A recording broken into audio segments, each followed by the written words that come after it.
Ito nga guys pag na-open ko yung landing pad sa Relo, alam na alam ko may bashers ulit yan. Alam na alam ko yan. Everyday na naman yan. Ito na naman si Yang TV, nagpapasikat na naman yan kasi nagpatayo na naman ng landing pad sa Relo para kakapit sa Kalingap, di ba? Before ako guys, magpatayo ng lupa sa Kalingap, ng bahay doon sa lupa namin. Alam na alam ko guys, nagpapaalam talaga ako. Respeto talaga kay Kuya Bal. O Kuya Bal, gusto nyo ba magkaroon ng landing pad sa Iloilo? Ako, wala kang babayaran. Zero. Pupunta kayo sa Iloilo. Very welcome. Ako mismo ang magwe-welcome sa inyo. Diba? Never sila magbabayad. Pero very, very welcome. Electricity bill, o ano man ang mga bill-bill, ako na ho ang magbabayad. Sarili ko na po yun. Diba? Maganda yung offer ko para magkaroon mas malawak. Hindi ako nanghingi, oy, bigyan niyo ako kasi para may karoon ng landing pad, bibigyan ako ng pangkuryente. Wala akong ganon. Hindi ho ako ganon. May nanghingi ba ko ito na parang tulungan niyo ako isang haligi, isang poses sa bahay ng sa landing pad? Never ako nanghingi sa inyo guys. No.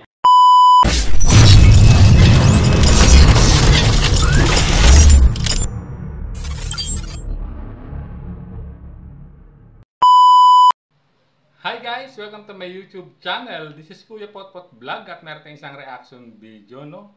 At siyempre, bago tayo magsimula, ay mag-shoutout po muna tayo, no? May galap shoutout po sa ama ng Kalingap na si Bal Santos Matubang. At Edna Vlogs, Kalingap Rab, 10 ng kanyang mga kasamahan. At siyempre, may galap shoutout po sa lahat po ng sumusuporta sa buong Team Kalingap. Isang mapagpalang umaga po, tanghali o gabi mga Kalingap, saan man kayong sulok ng mundo. Naroroon, naway lagi po kayong gabayan ng ating poong may kapal. At yan guys, no, ang ating topic for today, itong itong nasambit o nasabi po ni Miss Yang Mi sa kanyang nakaraang live, no, na balak niyang magtayo ng landing pad sa kanilang lugar. So ayan, no? At narinig niyo naman po, no, sa aking intro kanina yung mga tinuran, no, ni Miss Yang TV, no. Totoo naman 'yon, no, talagang kapag nagtatag siya o kung sakasakaling payagan siya, no, ni Kuya Bal Santos Matubang, talagang maraming basher, maraming magtataas ng kilay diyan kahit na pinapla or binabalak niya pa lang din yan, no, sabihin natin, talagang maraming magtataas ng kilay diyan, no. Ang masasabi ko diyan, ano ba talaga ang mithiin niya, no? Bakit na biglang naisip na magtayo, no, ng landing pad at sinasabi niyang ino-offer niya yung kanilang lote doon sa lugar nila sa Iloilo na pwedeng magtayo ng landing pad. So, kasi unang-una, ano ba talaga ang kanyang vision, no?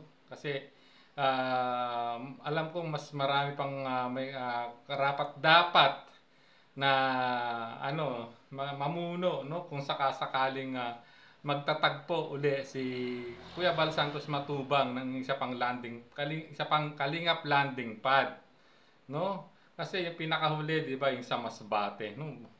At alam naman natin na mayroong pong criteria na sinusunod diyan si Kuya Bal, no? Although hindi natin yung iba hindi alam kung ano yung naging criteria diyan, kung bakit sino ang napipili, no, na maging head yan o maging ambassador sa isang landing pad, no. So para sa akin medyo hindi pa ako agree sa pinaplanong ito ni Yang Mi kasi hindi naman talaga po siya talaga full-time charity vlogger na matatawag natin mga Kalingap. Kasi po si Miss Yang, ang istansya po ngayon, di ba, una ay sponsor lang siya, no, naging founder ng isang support group na sumusuporta sa Jomcar, no, at hanggang sa nagkaroon ng channel at hindi ko naman masasabing charity vlogger siya, kundi isa siyang reactor sponsor. Para sa akin po yun, opinion ko lang po yung mga Kalingap, no. At yung ganyang binabalak po talaga ni Yang, may mga ano pa yan pag-aaralan pa rin po yan, no? Kung saan kung papayagan yan ni Kuya Bal, no? Hindi naman basta-basta agad magdidesisyon diyan ng ama ng Kalingap, no? Kahit sabihin natin ino-offer ni Miss Yang TV, no, yung kanilang lote sa Iloilo, no, kahit sinasabi ni Miss Yang na walang po problemahin sa ilaw, tubig ang kalingap, pero bakit, no? Yun yung isang malaking katanungan, bakit niya biglang naisip to at na ino-offer bigla na magtatag ng isa pang landing pad, no, doon sa Iloilo, mga kalingap, no? Lalo sa kabila ng maraming or samot-saring isyung ipinupukol po kay Miss Yang, no, sa ngayon. So at biglang bakit bigla niyang naisip yan na magplano o magbalak na magtayo, no, ng landing pad. Ito nagtatanong lang po, mga kalingap, no, kasi nga alam naman natin na maraming isyong kinakaharap po ngayon si Miss Yang TV. Lalo ngayon may latest issue po ngayon na lumabas, no, na merong isa pang grupo na under po ng kanyang grupo ng Jomcar 18. Yung Jomcar Diamond Group ata ay bumitaw na rin, no, sa grupo po ng Jomcar 18. So hindi na daw sila connected simula ngayong araw na to, April 17, no. So ayun ay magiging question, isa na namang katanungan nyo kung bakit yung grupong yun ay nagdesisyon humiwalay na o bumukod na sa grupo po ni Miss Yang TV, no, ng Jomcar 18. Para sa akin ay maraming totoo yung sinabi. Marami po magtataas ng kilay dyan sa pinaplanong yan o sa binabalak niya. Maraming magtataas po talaga ng kilay dyan. Maraming posibleng maging buzzer dyan si Miss Yang TV. Para sa akin, hindi pa napapanahon, mga kalingap.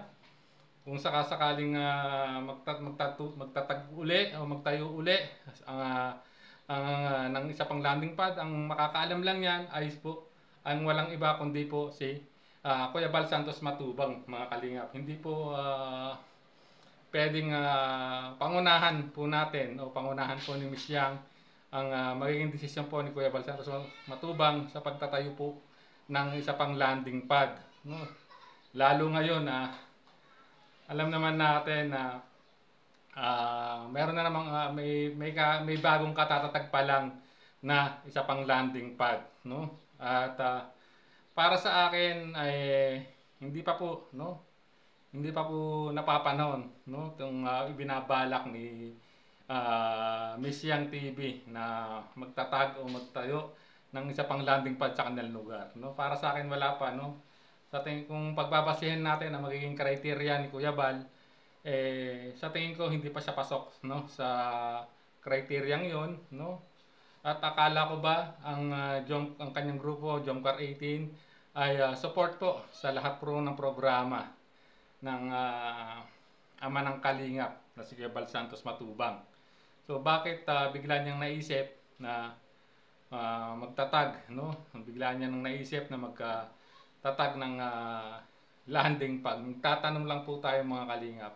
Pero ang opinion ko diyan, si Kuya Bal Santos Matubang lang po ang makakapag-decide niyan, at wag po nating pangunahan na magdesisyon ang ama ng kalingap, no?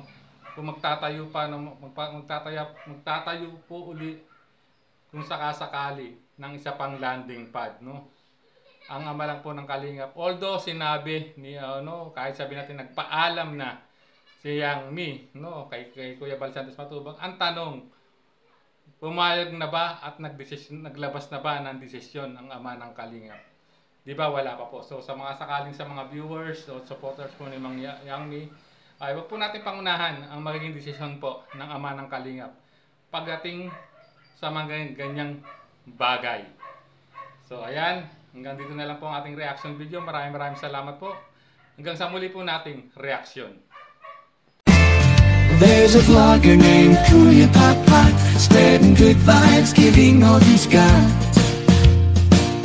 With the camera in his hand, he hits the road, capture moments, sharing stories untold.